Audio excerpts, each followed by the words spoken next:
Hi everyone, Declan here, the editor of The Inside Job. Welcome to episode 8. Today's guest is me.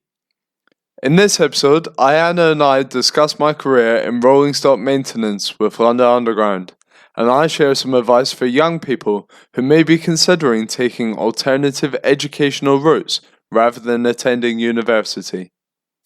We hope that you enjoy today's episode. Don't forget to like, comment, and subscribe. Hello, everyone, and welcome to another episode of The Inside Job. Today, I am pleased to have a senior fleet trainer from the London Underground who started out with the company as an apprentice and managed to climb the ladder of success to where he is today.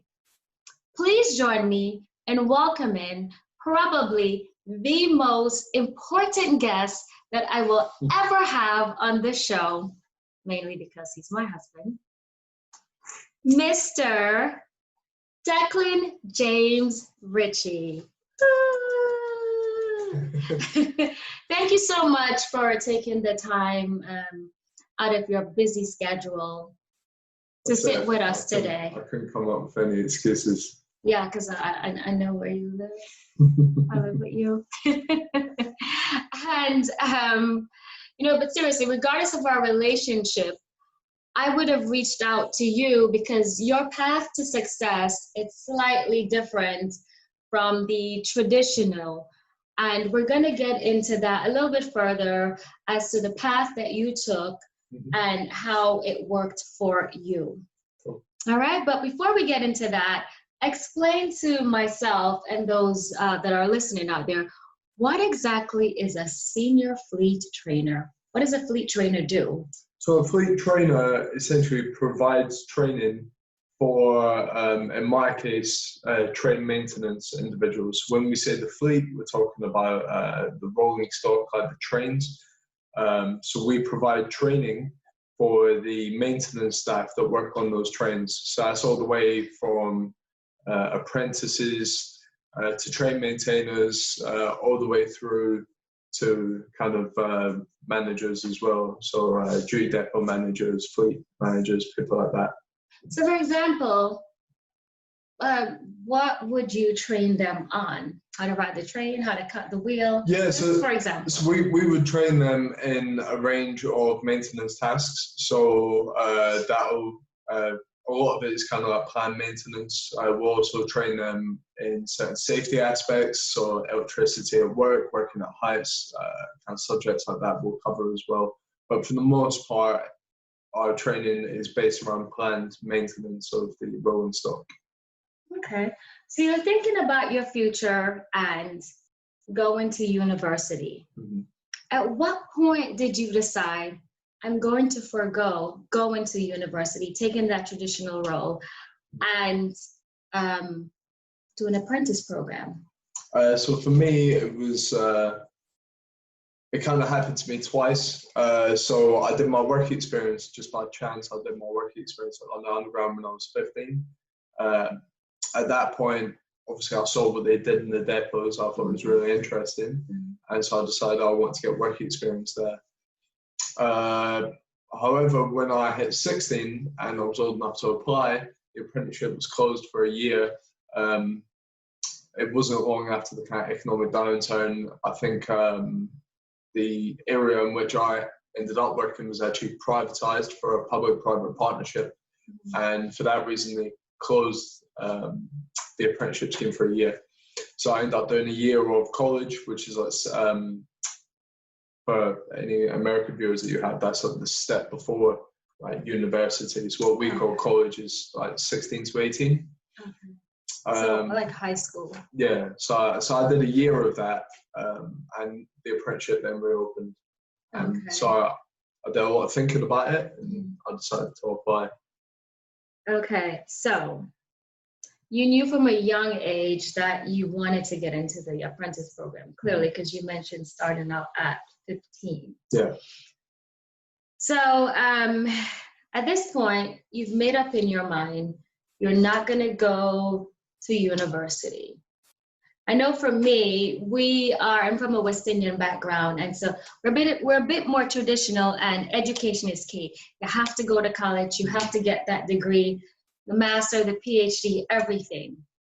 I don't know how it is in your culture, but I imagine your parents might have been a little bit shocked. How did you tell them, and what was their reaction? Yeah, so both my parents both went to university. They both got their degrees and that. So when I said I wasn't going, they were best pleased initially, especially my mum. She was very concerned that I was kind of selling myself short, that I could do more. It was kind of seen, I think, not just by my parents, but I think generally, like including like by my school, that an apprenticeship was kind of like second rate. It was something you did if you weren't smart enough to get into university. And I think my parents certainly felt that I was smart enough to get in. So. Okay, so it was treated, which I think is kind of the same in the States, where if you go to a trade school, only people that go to trade school are the ones that cannot get into a regular college. So is that how it was seen here? Yeah, I think like, I distinctly remember in school, we had something called UCAS, which is kind of like the kind of application system for university. We had people from UCAS come in and speak to us about going to university. And we were all in like a big assembly, like in the assembly hall. And then they said, the teacher said, oh, we've actually also got a visitor coming to talk about apprenticeships. And can the following people stay behind? And really, when they read a list, it was a who's who of, if you were going to lay down bets as to who you thought would end up in prison in the next 10 years. Never been to prison. Well, no, it's just a haircut that suggests I was. But so it really was a who's who of, who you would expect to go to prison. I'm not even joking when I say that. And so, I approached the teacher and said, well, actually, an apprenticeship is something, I would be considering. And he just laughed at me and was like, no, this isn't for you. This is not what apprenticeships are about. And I ended up seeing, we had the connections officer, who again was about helping people decide like their next steps and things like that. And I remember saying to her, I wanted to do an apprenticeship, and she thought I was mad as well. And so generally, I got kind of a lot of pushback when I kind of expressed an interest in that. Okay, so you are interested in the apprentice program. You reached out to them. You mentioned earlier that you did that. How does the apprentice program work? And how does one get in if someone is young or even older? Because there isn't an age. No, so I think at the time that I applied, there was an age limit. I can't remember what it was. It might have been like 25. But then the government basically said, obviously that's age discrimination, and so the upper age limit got lifted. It was very difficult to get into the London Underground's apprenticeship, or for me, it was a company called Tube Lines at the time, so it was just one small section of the Underground that ran the maintenance. It's very difficult to get in. I had to set a series of tests. It was like a 3-stage process. So you had your an initial online test where you answered kind of basic kind of mechanical and electrical questions. If you got through that, there was then an assessment day where I had to set exams. I had to write a business plan. I had to do group work where I was assessed by an assessor. And finally, once you get through that stage, you were then invited to an interview. So I then had to give a presentation and interview as well. What advice would you give to someone out there, a young individual that might still be in high school, or I'm not sure what you would call it in your terms, is it middle school? Secondary school. Secondary school, that's considering an apprentice program, but they're a little bit timid because it's a road less traveled. For me, I would say go for it, definitely. I think you know, like anything in life, you should try and do a little bit of prior research before you just dive in head first. But I would definitely say that, you know, it's good for anyone who's considering it to remember that university is always going to be there. It's not going anywhere. I myself have decided to go back to university now and study at a later date. I'm doing, you know, my law degree and stuff. However, before that, I did my apprenticeship. I got a trade. I probably wasn't mature enough at the time to really appreciate what university was. I also don't think I would have personally had the discipline to go and study at university. I find that, you know, with the apprenticeship, because it's a job, ultimately, if I don't turn up to work, I'm getting fired, you know. Yeah.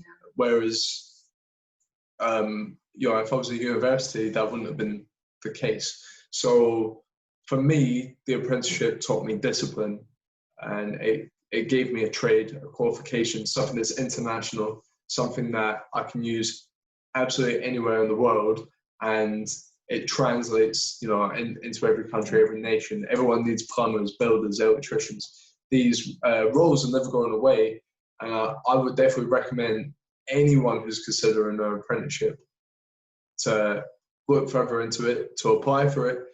And if you decide you want to go to university further down the line, then, well, hopefully, you know, your apprenticeship will have gotten you into a well-paying job that will actually help to offset the cost of university further down the line.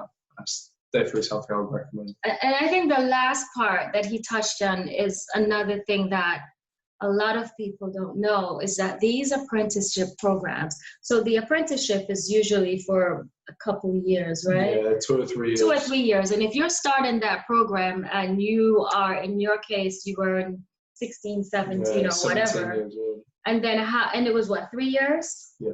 So you're looking at 3 years, and your salary from that point to once you were hired as a full-time maintenance or engineer worker, wasn't there a huge pay increase? Yeah, so on the day I qualified, my salary doubled, more than doubled overnight.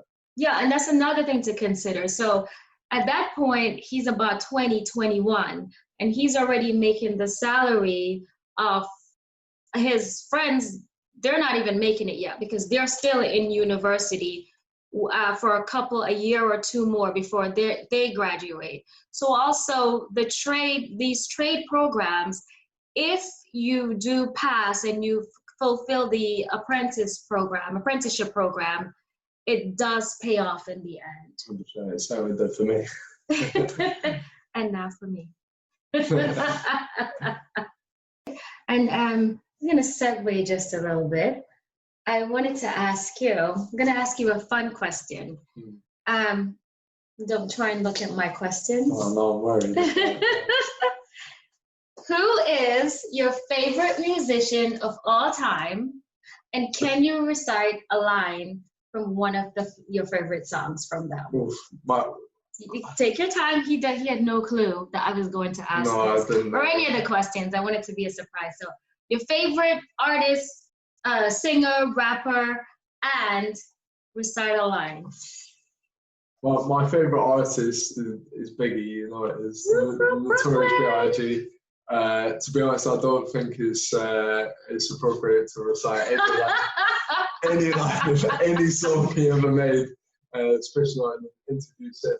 So I think that might have gotten me out of doing it, I hope. Okay, so it's Biggie, and every other word would have been a bleep, bleep, bleep. That's it. So that it wouldn't be worth my time. I'm going to have to edit this video. This is family. This is family professional show. So I'm going to have to edit this video at the end. There's so much effort for me to try and bleep things out. Well, the only reason why I was asking this question is because I thought it would have been done, but yeah, not on camera, please. I guess not. And what's one lesson that's taken you the longest to learn? Patience, definitely. I think it's something that I still struggle with. Yeah. I'm always thinking about the next step. you know, in my career but in life in general. And sometimes, you know, life I realize is about kind of stopping and smelling the flowers. And I think sometimes I get too worked up about thinking about what's next, rather than just appreciating like what I've got and what's in front of me. And I think, you know, that's one of the things the apprenticeship kind of taught me is like, don't run before you can walk. You know, like I learned my trade over 3 years, and sometimes I find I'll go into like a new kind of covering a new role or position or whatever, and I expect I'm going to know it like that. But ultimately, you know, what in retrospect, what the apprenticeship showed me is that, you know, anything that's worth learning is going to take time, and just be patient, and you know, things will come to you. Okay, and the last question. In 15 seconds or less, tell me what my biggest takeaway from our meeting should be. The value of apprenticeships, I think, hugely underrated. Although I have seen since I started there has been a growth and more people looking at them. But definitely, you know, people should be looking at apprenticeships as a viable option for their future. Yep. Well, you did it in like 10 seconds. You had 5 more seconds to spare. It was very quick, very quick. So only sometimes. Oh, Jesus. You know, and again, I think what I also got from this is that education comes in many forms on many different platforms. You don't have to have a PhD, and obviously I'm not knocking that because, like I said, I'm West Indian cultured, so we're more old school. So all those degrees, minus the PhD, you know, I attained. But he was able to take a different path, and he's actually now in the law program, but that's on his own terms and when he felt that it was something that he wanted to do. But he was able to work his way up and learn discipline along with being paid and having a job, but having discipline and learning all these different skills and certifications that perhaps it wouldn't be as easy to get, we would have to pay for in a regular corporate job. So education, it comes in many platforms, and it's just about whatever works best for you and, you know, where your skill set is aligned. Thank you so much, Mr. Ritchie, for taking the time to sit with me and to share your knowledge about the apprenticeship program and how it helps you to evolve as an individual from a teenager into a young adult stage, into adulthood. And for everyone out there, thank you so much for watching another episode of The Inside Job. As usual, stay inside, stay home, stay safe. God bless. Bye.